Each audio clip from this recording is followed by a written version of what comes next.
Well, ICE claims that they let mostly low-risk illegals go due to those forced budget so-called sequestration cuts.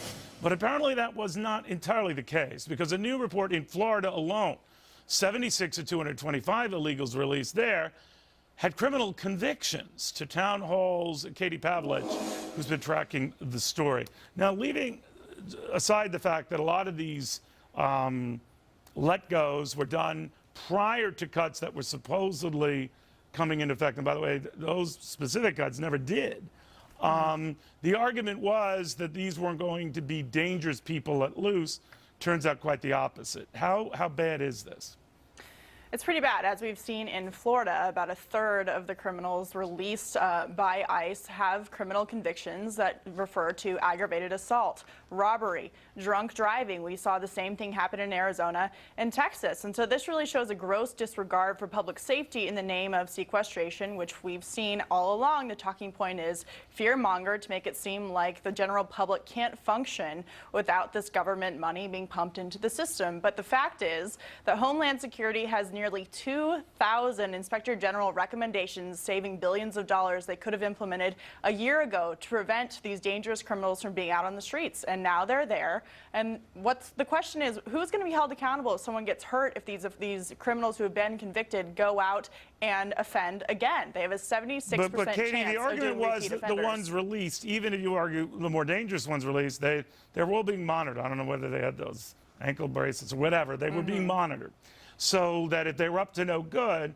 authorities would know. And in the interim, it is a lot cheaper doing that than keeping them detained and paying a lot more. What do you say? Right, but I can tell you that someone who gets killed by a drunk driver who happened to be let out by ICE is going to, that question of what's cheaper is going to be a big one for the administration and for ICE. And so we can talk about the amount that it costs to keep these people in jail, but the fact is that this is kind of a doubling of resources. They're going to have to go out, use resources to monitor these people, when the fact is you look at the waste and abuse within Homeland Security, whether it's TSA buying brand new uniforms before sequestration cuts went into effect, or them having these excess gyms where they go work out.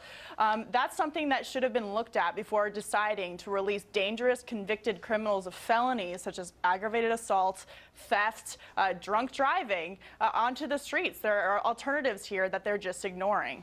Well, I think the bigger issue here, whether you're on the right or left, is the fact that you were releasing people based on cuts that were supposed to happen, that, by the way, in the end never did happen in that direct area.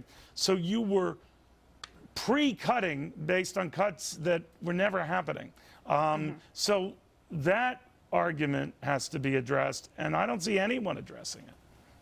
Well, pre-cuts and the argument that they used to push for sequestration and fear-monger in general that were never made, but also we were told that we were lied to, quite frankly, by the head of ICE when he said that we weren't going to release as many criminal illegal immigrants out onto the streets, and don't worry, they're going to be low level, when we've seen a lot of them are these high profile, the most risky types of criminals to release. And although, like you said, they are being monitored, that doesn't mean that they aren't going to commit a crime while they're in this kind of limbo of not serving their sentence and waiting for ICE to come rearrest them and throw them back in prison.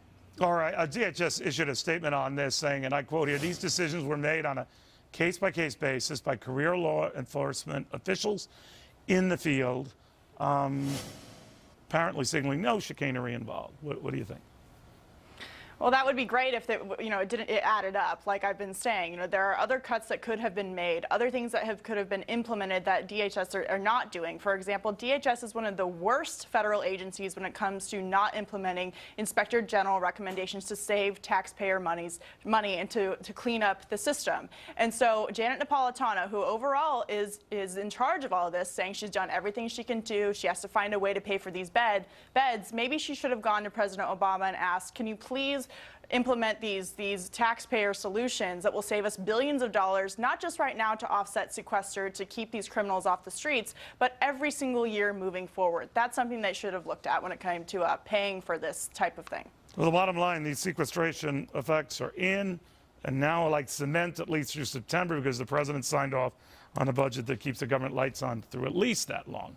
So apparently it wasn't that huge a deal. And the bad guys in jail, right, Neil? Katie, thank you very much.